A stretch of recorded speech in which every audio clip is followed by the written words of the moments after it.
오늘 이 말씀 두 번째, 복음의 진리와 자유. 진리를 알지니 진리가 너희를 자유케 하리라. 이 말씀을 하신 예수님이 복음입니다.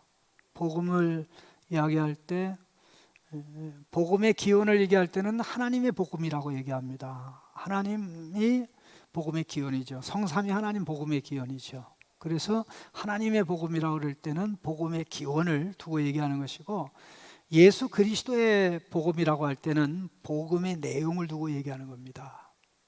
예수 그리스도를 보내셔서 그가 우리를 위해 하신 모든 것, 우리를 위해 하신 모든 것의 절정은 십자가 부활이지, 십자가 부활은 사실 건물의 완성이지 그 자체가 건물은 아니에요. 예수님이 이 땅에 태어나셔서 겪으신 모든 것들이 다 연결되어 있고, 그 이전에 창세기 3장 15절에서 그 구원을 약속한 시점으로부터 모든 게 다 연결되어지는 그런 것인데요.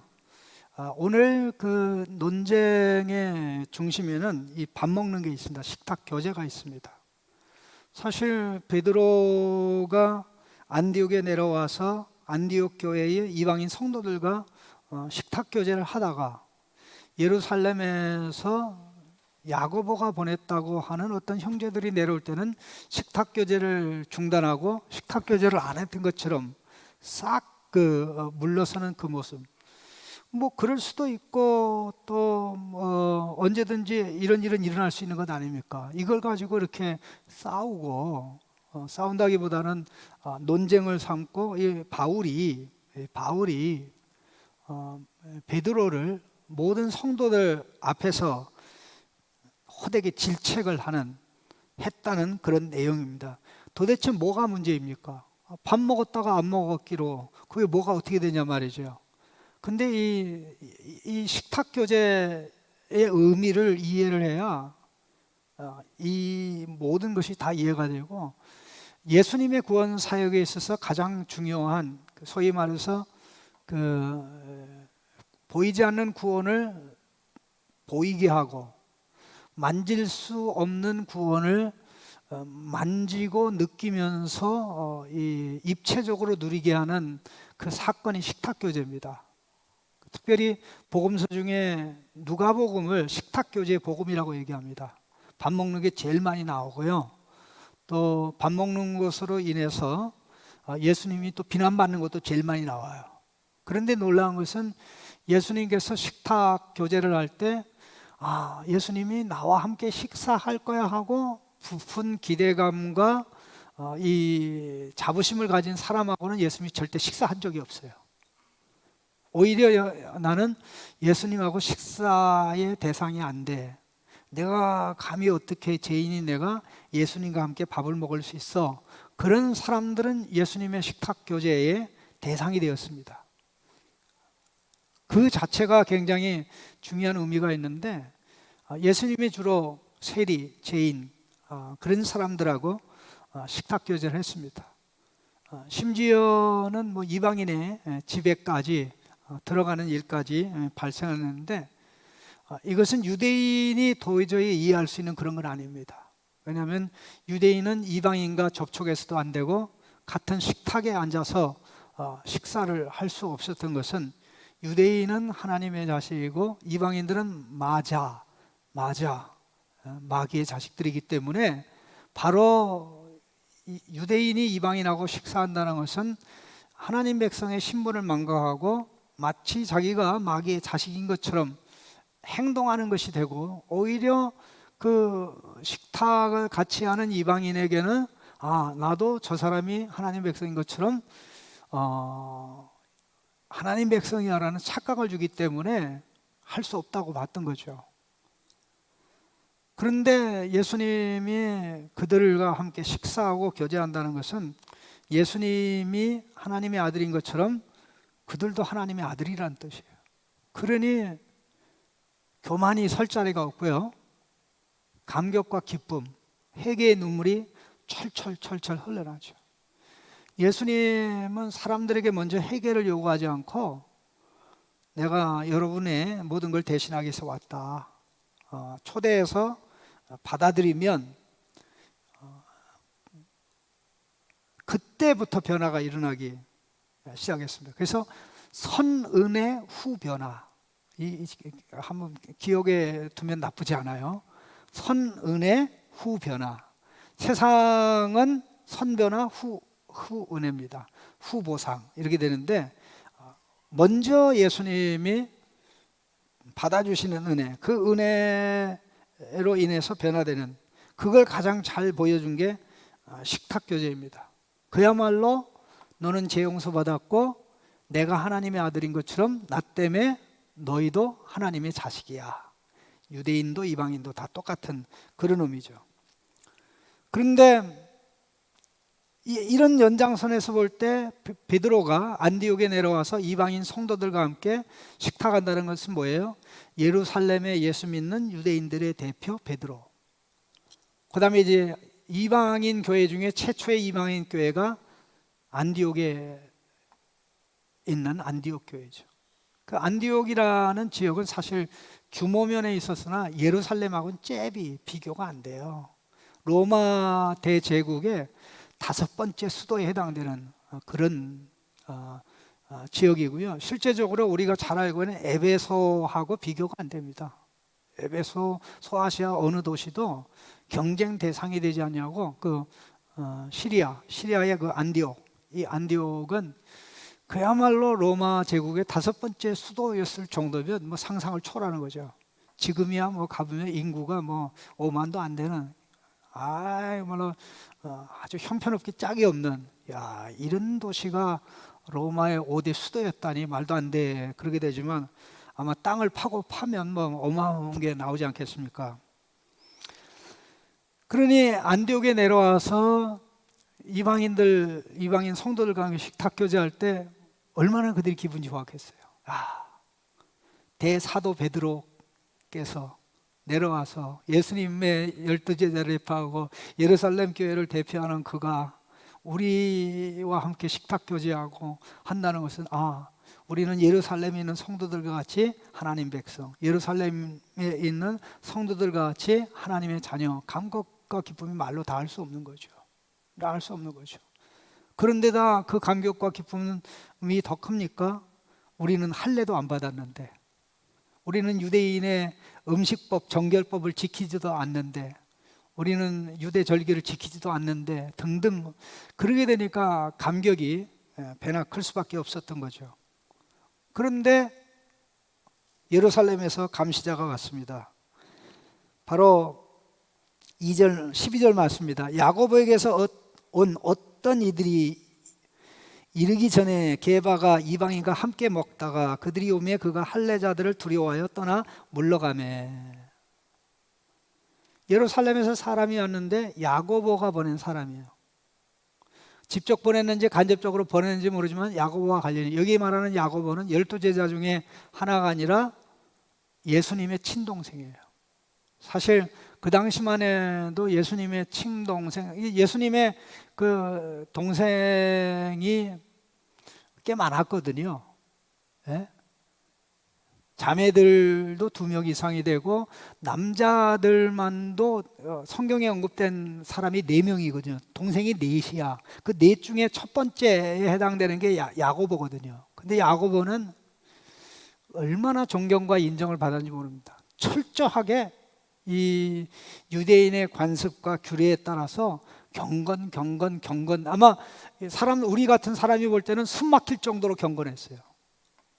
정결법 지키고 아주 그냥 고상하게. 그러니까는 유대인 중에 예수 안 믿는 사람도 엄청나게 좋아하고, 또 예수 믿는 사람 가운데 모세 율법에 목숨 걸고 열심을 가진 사람들은 사실 더 좋아했죠. 이 사람들에게는 불만과 원망이 있었는데, 왜 우리가 다 하나님 백성인데 유대인들은 하나님의 백성이라고 하는데 왜 우리처럼 안 사냐? 왜 우리처럼 안 사냐? 우리는 잠에 꿈을 꾸다가도 모세 하는데 쟤네들은 모세 없이도 어떻게 이게 가능하냐? 이러니까 사실 많은 불만이 있었던 것이 사실이거든요. 그런데 사실 처음서부터 예수님께서는 구원에 대해서 말씀할 때 율법에 순종하는 것을 통해서 구원하는 것이 불가능하기 때문에 예수님이 오신 거거든요. 오신 다음에도 뭐 내가 하면 돼, 뭐 내가 하면 할 수 있는데 거기다가 더하기 앞에 더하기 예수 믿는 거 했으니 얼마나 좋으냐, 그렇게 생각할 줄 모르지만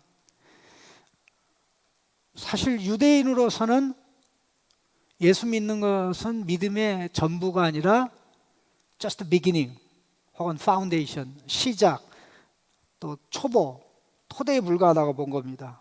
그러니까 모자라는 부분을 유대인들처럼 유대인의 삶으로, 유대인의 풍습과 관습으로 채워야 이제 시작된 그들의 구원이 완성될 수 있다고 본 거죠. 근데 예루살렘에 올라갔을 때 2장 1절에 디도의 할례를 바울이 거부하죠. 그때는 바나바와 함께 거부를 합니다. 그래서 이제 오직 예수 믿으면 된다. 그 안에서 율법의 불필요한 간섭과 통제로부터 유대에 관습화된 율법이죠. 유대에 관습화된 율법으로부터 자유를 누리는 삶을 지킬 수가 있었는데, 안디옥에 내려와서 베드로가 그와 같이 하니까 이제 모든 것이 다 굳어진, 이제 이방인은 유대적 관습을 지키지 않아야 되고 또 유대적인 음식법을 지키지 않아도 되는 그런 것이 된 줄 알았는데, 베드로가 와서 기쁨을 주다가 예루살렘에서 여러 사람들이 내려오니까 다 이제 누구 편에 서요? 전부 다 졸래졸래 다 바울 편에 선 게 아니라 게바 편에 섰습니다.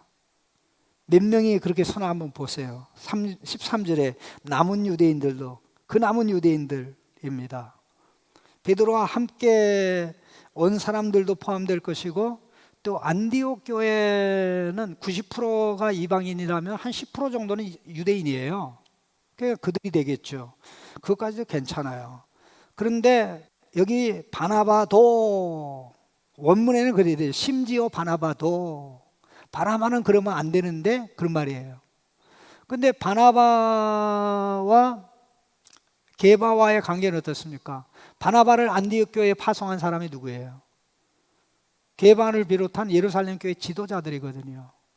그러면 바나바가 안디옥 교회에서 지금까지 가장 대표적인 5명 사역자 중에 1번, 2번에 해당되는 게 1번은 바나바고 2번은 바울이거든요.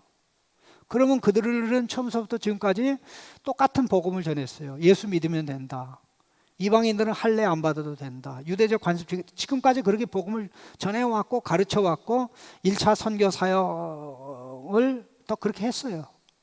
네? 그런데 그 사역하다 이제 안식년이 돼서 교회에서 쉬고 있는데 이런 일이 발생한 겁니다. 이런 일이 발생한 가운데 다른 사람이 아닌 베드로가 이와 같은 행동을 하니까 다 베드로 편에 쓴 거 있죠. 이런 상황에 바울이 침묵하면 어떤 문제가 생깁니까? 바울이 지금까지 변질된 복음을 전했구나. 자기는 독립적인 복음, 예수님으로부터 복음을 받아서 지금까지 열심히 전해왔다고 그랬는데 그게 사실 바울이 변질된 복음, 이방인들에게 잘 보이려고 이렇게 문턱을 낮춘 것이구나 하는 이런 오해를 받을 그런 상황이 됐던 겁니다. 베드로 같은 사람이 복음을 모를 리가 없죠. 또 바나바가 복음을 모를 리가 없죠. 또 야고보 같은 사람이 복음을 모를 리가 없죠. 그러나 중요한 것은 그들은 진리의 목숨을 걸어야 된다는 걸 알았지만 진리의 목숨을 걸기에는 너무나 힘든 사회적 상황이 있었어요. 그 사회적 상황은 뭐냐면은 유대인들의 압박입니다.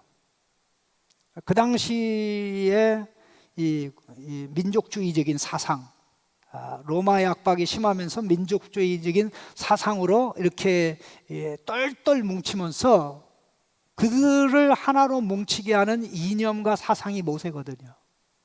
유대인은 모세율법과 유대적 절기, 관습을 지켜야 결국 유대인을 지킬 수 있고 유다 국가를 지킬 수 있다는 그런 상황이었는데, 베드로가 가만히 생각해 보니까 예루살렘에서 내려와서 이런 일을 할 때 큰 기쁨을 줬지만 자기는 다시 예루살렘으로 돌아가야 되는데, 마치 이 행동을 했기 때문에 이 행동을 중단하지 않고 이 사람들이 왔음에도 불구하고 계속 하게 되면 예루살렘에 돌아가면 돌에 맞아 죽을 수도 있어요. 여러분 사도행전 21장을 읽어보면 그게 장난이 아니라는 걸 알 수가 있어요. 근데 중요한 거는 사람은 어떤 위기 상황에서는 진리를 따라가기보다는 흐름을 따라갑니다. 그거는 어떤 한두 사람의 이야기가 아니라, 사람은 사회적인 동물이기 때문에 사회가 다수의 사람들이 어떻게 움직이냐에 따라 저게 옳으냐 그르냐 보다도 사람이 몇 명이냐에 따라 숫자 많은 데로 가서 붙죠. 예? 여러분 숫자 많은 데로 가서 붙어요? 적은 데로 가서 붙어요? 숫자 많은 데로 가서 붙어요? 여러분 가게 식당에 가서 사람들이 많은 데로 식당에 가요? 없는 데 골라서 식당에 가요? 그게 옳고 그런 건 아닌데 예를 들자고 내가 그렇게 얘기한 거예요. 그러니 사실 여기 베드로 편에는 좀 거물급이 다 붙었잖아요.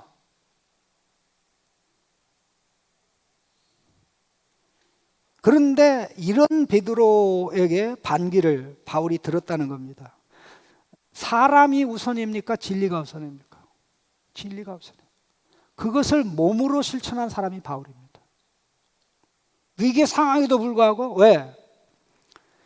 진리를 지켜야 사람을 지킬 수 있어요. 여러분 꼭 기억합시다. 진리를 지켜야 사람을 지킬 수 있고요, 진리 편에 서야 사람을 살릴 수가 있어요. 사람 편에 숨으로 진리를 지킬 수 있는 길은 없어요. 자, 11절하고 14절 말씀에 중요한 표현이 나오는데요, 11절 한번 같이 읽어볼까요? 게바가 안디옥에 이르렀을 때 책망받을 일이 있기로 내가 그를 대면하여 책망하였노라. 책망하다는 단어가 몇 번 나오죠? 2번 나오죠. 둘 다 원문에 없는 단어예요. 번역하다가 이렇게 해놨는데, 원문에는 책망받을 일이라는 단어가 동사 하나인데 카타기노스코예요. 카타기노스코가 뭐냐면, 기노스코가 지식 알다 그런 뜻이거든요. 지식에 반하는 행동을 하다 그런 뜻입니다. 아는 것하고 행동이 다른 거예요. 위선이란 말로 되는. 그러면 여기에 해당되는 거스린 지식이 뭡니까? 14절에 나오는 복음 진리의 지식이죠. 그러니까는 무슨 말이냐면, 베드로가 예루살렘에서 야고보에서 온 사람들을 보고 두려워서 이제 식탁 교제를 중단했는데, 나 이렇게 하면 안 되는데, 이렇게 하면 안 되는데, 이렇게 하면 안 되는데 하면서도 했다 그런 얘기예요.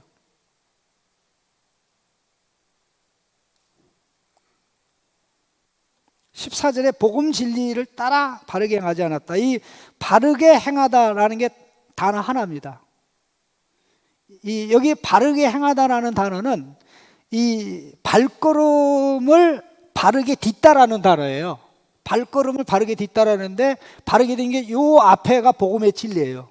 복음의 진리를 향해서 곁길로 가지 않고 요 길로 가는, 이게 바르게 행하는 거예요. 그런데 지금 곁길로 간 거예요. 여러분 오소독스라는 말이 무슨 뜻인지 아세요?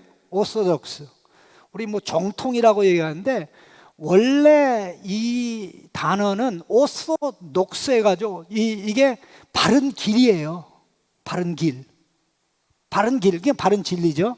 그러니까 바른 진리는 우리가 가야 될 길인 거죠. 그러면 그 길로 가는 게 오소프락시스예요. 프락시스가 뭐냐면은 practice라는 단어, 영어의 practice는 practice에서 나온 거거든요. 그러니까는 오소독스, 바른 교훈, practice, 이 두 개가 하나입니다. 길을 알면 그 길로 가는 거죠. 이게 practice고, 가야 될 길, 이게 오소독스에 해당되는데, 바울은 게바의 행동 속에서, 그한 유대인들의 행동 속에서, 심지어는 바나바의 행동 속에서 걔네들이 저 친구들이 가야 될 길로 안 가고 곁길로 간다는 것을 알고 온 교인 앞에 맞섰던 것입니다. 여기 대면하여 책망하다는 말은 대면하여 반대했다 그런 뜻입니다. 데모했다 그런 뜻입니다. stand against. 그런 놀라운 것은 one against many입니다. one against many. 바울에게는 한 사람, 자기 하나밖에 없어요. 그런데 반대편에는 게바가 있고 그와 함께한 유대인들이 있고 심지어는 바나바까지 있어요.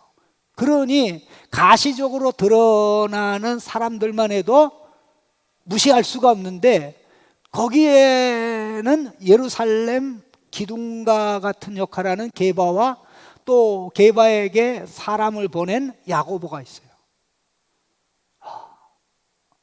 이런 상황에서 바울이 침묵했다면 복음의 진리에 근거한 자유는 다 사라지고 말았을 것입니다. 사실 어떤 점에서 베드로가 복음 진리를 어기고 복음 진리에 반하는 행동을 하게 된 겁니다.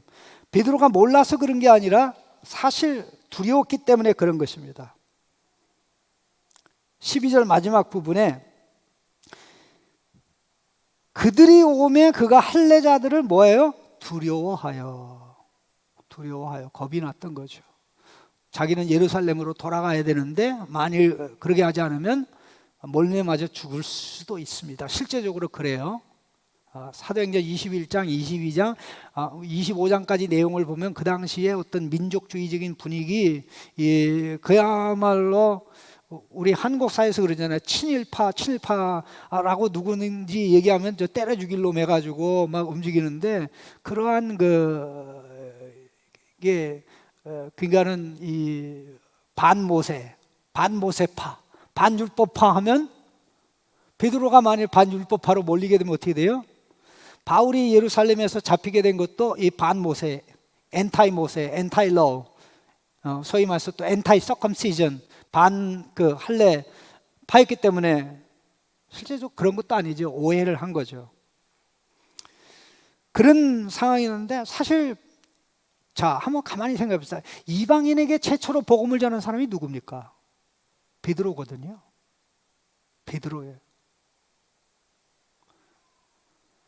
베드로는 이방인에게 복음을 전하려고 하지 않았어요. 요빠라는 지역에서 유대인들 가운데 복음을 전했을 때 하나님께서 여러분들이 잘 알고 있는 그 가이사랴에 그 당시에 그 로마 총독의 본부가 있는 행정 수도입니다. 가이사랴에 고넬료라는 백부장에게 천사가 나타났죠. 기도하는 가운데 너가 사람을 보내서 시몬 피장에 시몬이라는 사람이 있는데 초대에다가 말씀을 들으라. 이 놀라운 일이죠. 그래서 경건한 이 군인하고 또 세 사람을 세워가지고 바로 베드로가 있는 곳으로 그를 찾으러 보냅니다. 그렇게 찾으러 보냈는데 때마침 점심 준비가 덜 돼가지고 베드로는 옥상에서 하나님 앞에 기도하고 있는데 순간적으로 기도할 때 환상을 봤어요. 환상의 내용이 뭐냐면 땅의 짐승들, 온갖 종류의 짐승이 보자기 안에 다 들었는데 이 정결한 짐승하고 부정한 짐승이 다 섞여 있었어요. 근데 놀라운 것은 이 정결한 짐승이 9마리고 부정한 짐승이 1마리면 먹을 수 있는 옵션이 몇 개예요? 9개잖아요. 9마리 중에 부정한 짐승 안 먹고 정결한 짐승 먹으면 되는데 이 정결한 짐승이 아무리 많아도 부정한 짐승 하나가 있으면 다 부정합니다. 베드로는 그 훈련을 받았기 때문에 하늘에서 너 배고프지? 점심 덜 돼서 마음 상했지? 내가 오늘 특별 회식 준비한 거야. 먹어. 그러니까 내 입에 부정한 것은 들어간 적이 없습니다. 참 이 갈릴리 사람이 그런 말을 하는 것은 참 이례적입니다. 갈릴리 사람은 사실 별로 경건하지도 않거든요. 그런데 베드로 입에서 내 입에 더러운 것이 들어간 적이 없는데 어찌 나보고 부정한 먹으라니까 그냥 하늘에서 음성이 딱 들리잖아요. 하나님이 깨끗하게 한 것을 더럽다고 말하지 마. 네가 감히 내가 깨끗하게 한 것을 더럽다고 말할 수 있어? 그런데도 나 못 먹어요. 그러다 또 음성이 들려요. 3번 반복됐습니다. 그리고는 이제 하늘로 올라갔는데 무슨 영문인지 몰라서 고민하는데 밑에서 그냥 막 녹하면서 베드로를 찾습니다. 베드로를 찾아서 저 멀리 하룻길 왔으니까 가이 사람 한국 그쪽에서 왔습니다. 그렇게 하는데 보니까 또 로마 군인이고 뭐 베드로 체포하러 왔나 해서 이제 열어주지 않는 그런 상황인데 성령 하나님께서 널 찾으러 왔다. 영접해라.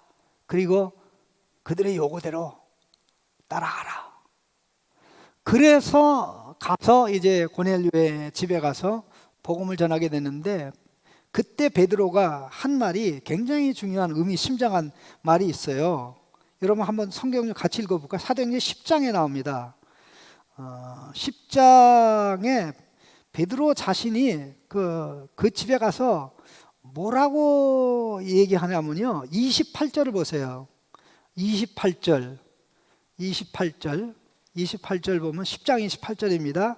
이르되 유대인으로서 이방인과 교제하며 가까이 하는 것이 위법인 줄 너희도 알거니와 하나님께서 내게 지시하사 아무도 속되다 하거나 깨끗하다 하지 말라 하시기로. 29절 부름을 사용하지 아니하고 왔노라. 묻노니 무슨 일로 나를 불렀느냐. 이방인과 교제하는 거 안 되는 거예요. 이게 유대인의 관점에서는 이게 죄인이 되는 길입니다. 그런데도 성령 하나님이 가라 그래서 갔는데 이거로 끝나지 않습니다. 베드로가 설교를 딱 하는데 우리 하나님께서 얼마나 급하신지 설교가 진행 중에 성령이 임했어요. 자 보세요. 얼마나 놀래 자빠지는가. 44절 45절 보십시다. 베드로가 이 말을 할 때 성령이 듣는 모든 사람에게 내려오시니 베드로와 함께 온 할례 받은 신자들이 이방인들에게도 성령 부어주심으로 말미암아 놀라니. 자기들이 오순절 날에 성령 받은 거죠. 똑같은 성령을 받는 거예요. 그때 자기들이 방언했는데 똑같은 방언을 하는 거예요. 그러니까 놀래 자빠진 거예요.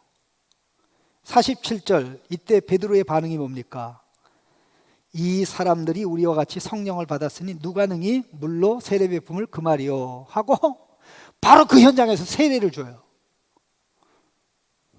그러니까 거기에 있는 믿음의 지체들이 여기 더 머무르세요 하고 그래서 최초로 이방인의 집에 들어가서 그들에게 성령이 임하는 걸 보고 세례를 베풀고 그들과 식탁 교제한 최초의 인물이 테이프를 끄는 사람이 베드로예요. 예루살렘 교회에 난리가 났습니다. 11장 2절 한번 읽어보십시다. 예루살렘에 올라갔는데 자 2절에 베드로가 예루살렘에 올라갔을 때 할례자들이 비난하여 이르되 3절에 네가 무할례자의 집에 들어가 함께 먹었다. 책임져. 그럴 수 있어. 이렇게 된 거죠. 그러니까 베드로가 있었던 일을 딱 설명하니까 다들 할렐루야 하며 이건 하나님이 하신 거다. 이건 베드로가 한 게 아니야. 베드로 머리에서 나온 게 아니에요. 사실 베드로 자체가 그런 머리는 없거든요. 솔직히 말해서 여러분이 오해할 수 있을지 모르지만 그러니 이거를 최초로 시작한 이방인 선교를 최초로 시작한 사람이 물론 베드로인데 베드로가 한 것이 아니라 성령 하나님 베드로를 사용하셨어요. 그러니까는 이미 베드로는 지금까지 여러 시간이 지난 거 아닙니까? 그 이후에 이제 안디옥 교회가 탄생하고 안디옥에 바나바를 보내고 또 신이 여기 와서 안디옥에 와서 식탁 교제를 하면서 베드로가 고넬료 집에 가서 식탁 교제했던 것을 얘기했을까요? 안 했을까요? 당연히 얘기했지. 그래 얼마나 큰 기쁨과 즐거움이 있어요. 그런데 이제 예루살렘에서 사람들이 오니까 식탁 교제 안 한 것처럼. 그러니까 그것이 던져주는 메시지가 뭡니까? 나의 실수. 원래 여러분들 제가 처음서부터 말해야 되는데 참 부담될까 봐 얘기 안 했는데요. 나보고 예루살렘에서 사람이 온 것은 나보고 처신 바르게 하라고 사람을 보낸 것 같습니다. 그런 메시지를 던져주는 거예요. 여러분은 예수 믿는 거 잘하는 것이지만 예수 믿는 거로 충분하지 않습니다. 우리 유대인들처럼 음식법 절기를 지키고 정결법 지키고 절기를 지켜야 됩니다. 그런 메시지가 들어있는 거 아닙니까? 그러니까 아직 이방인들은 하나님의 백성이 덜 됐다. 하나님의 자녀들이 덜 됐다. 출발은 했는데 유대적인 옷을 입어야 되는데 아직 옷을 못 입었잖아요. 그거를 바울이 순간 포착하면서 그 지적을 한 건데, 그걸 한마디로 얘기하면 바로 16절의 말씀입니다. 16절. 우리 16절 같이 읽어보십시다. 그 16절 읽기 전에 특별히 14절 중반 부분을 보면 굉장히 참 재미있고 의미심장한데요. 이방인을 따르고 이방인답게 살지 아니하면서 어찌하여 억지로 이방인을 유대인답게 살게 하려 하느냐. 게바에게 당신 모순됐다 이 말이죠. 당신 지금까지 와서 유대인으로 행세했습니까? 이방인으로 행세했습니까? 이방인처럼 행세했거든요. 깨끗하지 않은 음식 먹고 부정한 음식 같이 먹었어요. 그러면서 no problem 그랬어요. 우리가 다 이런 예수 믿음이면 다 그렇게 얘기했는데 이제 와서 뭐라고 얘기하는 거예요? 나의 실수. 여러분들도 우리 예루살렘에 있는 유대인들처럼 살아야 됩니다. 바울이 한방 펀치 날린 겁니다.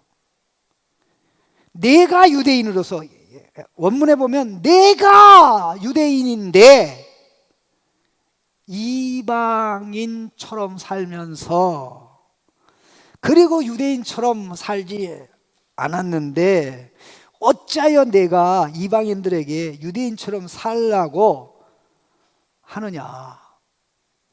베드로가 그런 걸 의도한 건 아니지만 그 행동을 잡아주지 않으면 결국 그렇게 되는 거죠. 참.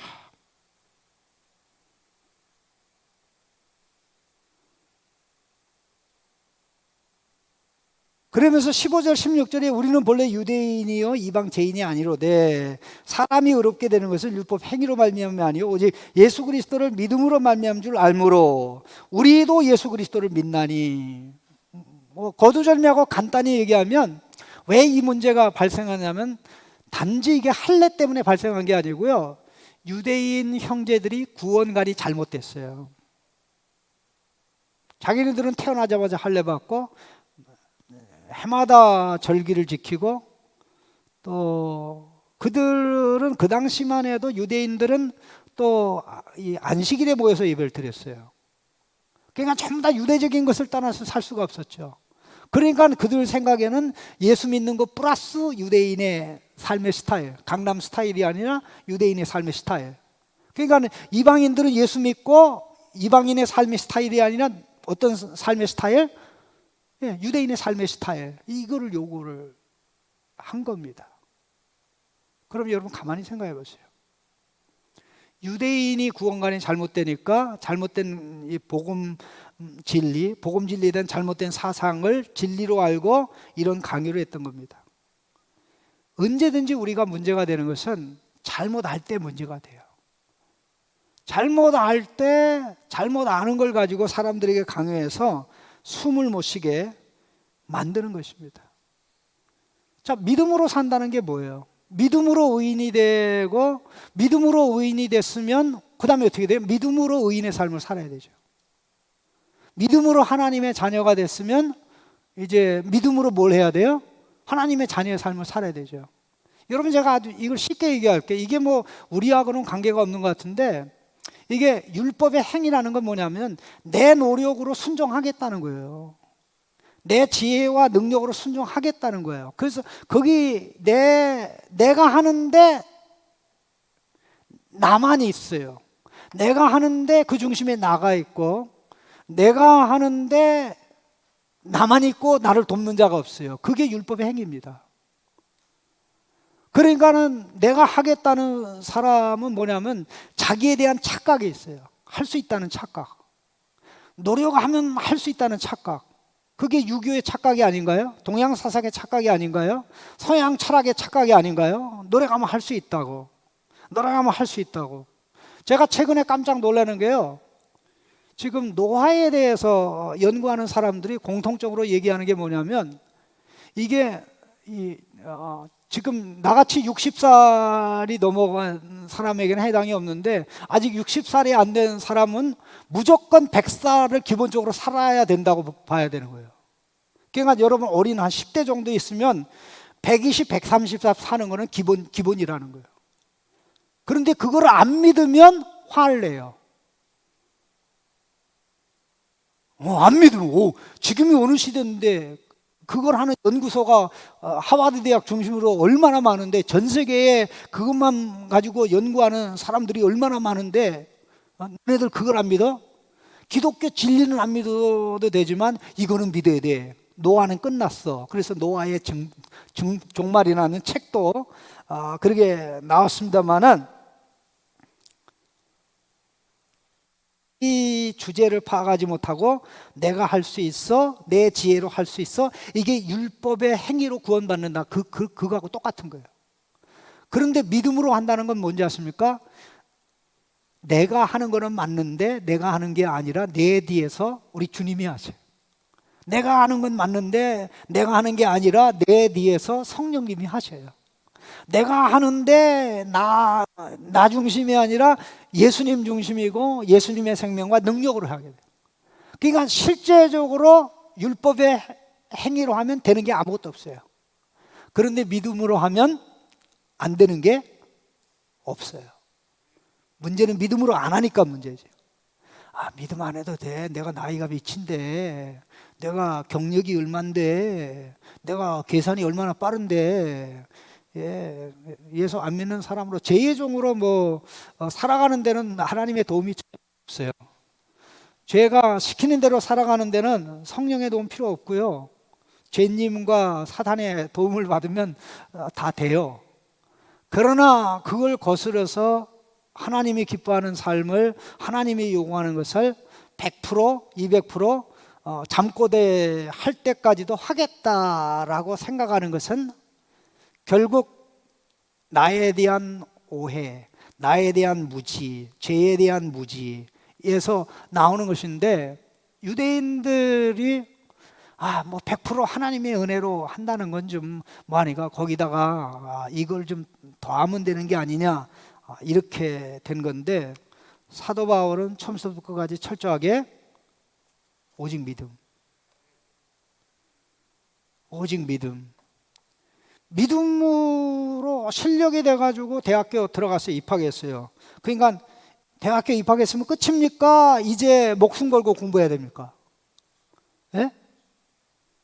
뭐요? 왜 대답을 안 해요? 목숨 걸고 공부를 해야 돼요? 목숨 걸고 놀아야 돼요? 예. 믿음으로 의인이 됐어요. 그러면 어떻게 해야 돼요? 믿음으로 의인의 삶을 살아야지. 자력이 아니라 주력으로. 내 죄가 아니라 주님의. 그래서 이게 믿음이라는 게 바로 그거예요. 그러니까 믿음이라는 거는 겉은 나인데 속은 우리 하나님, 속은 성령의 역사, 속은 은혜, 속은 하나님의 말씀, 그렇게 되는 거죠. 그러니 믿음으로 나아가면 나갈수록 우리는 예수님처럼 하나님의 아들로 구별되게 살아갈 수 있게 되는 건데, 우리가 너무나 인간에 대한 나이브한 이해로 말미암아 내가 할 수 있는데, 내가 독립적인 인간인데, 자율적인 인간인데 뭘 믿음으로 해, 나를 믿어, 이렇게 나가는 것만큼 복음을 모르고 예수 그리스도를 모르는 사람이 없는 것입니다. 단지 우리를 위협하게 하고 어렵게 하는 것은 과거 옛날만의 문제가 아니라 지금 현재에도 우리는 언제든지 진리 편에 서기보다는 사람 편에 서기가 쉬워요. 사람의 체면을 위하기 때문에 결국 사람에게 달라붙어요.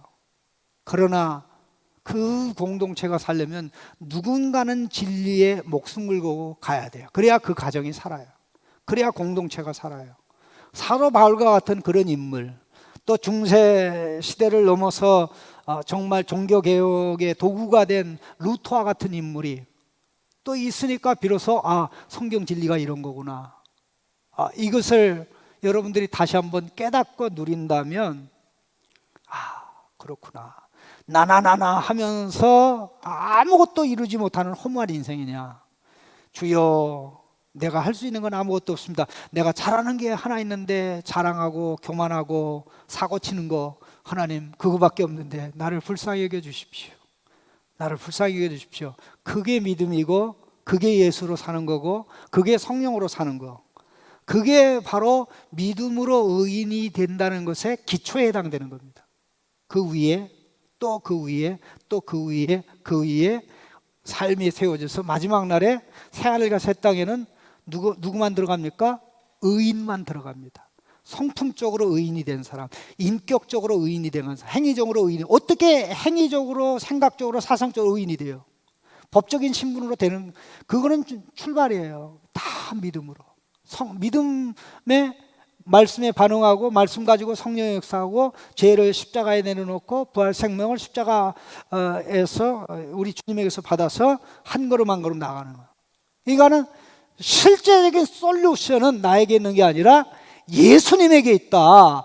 전부가 예수님에게 있다.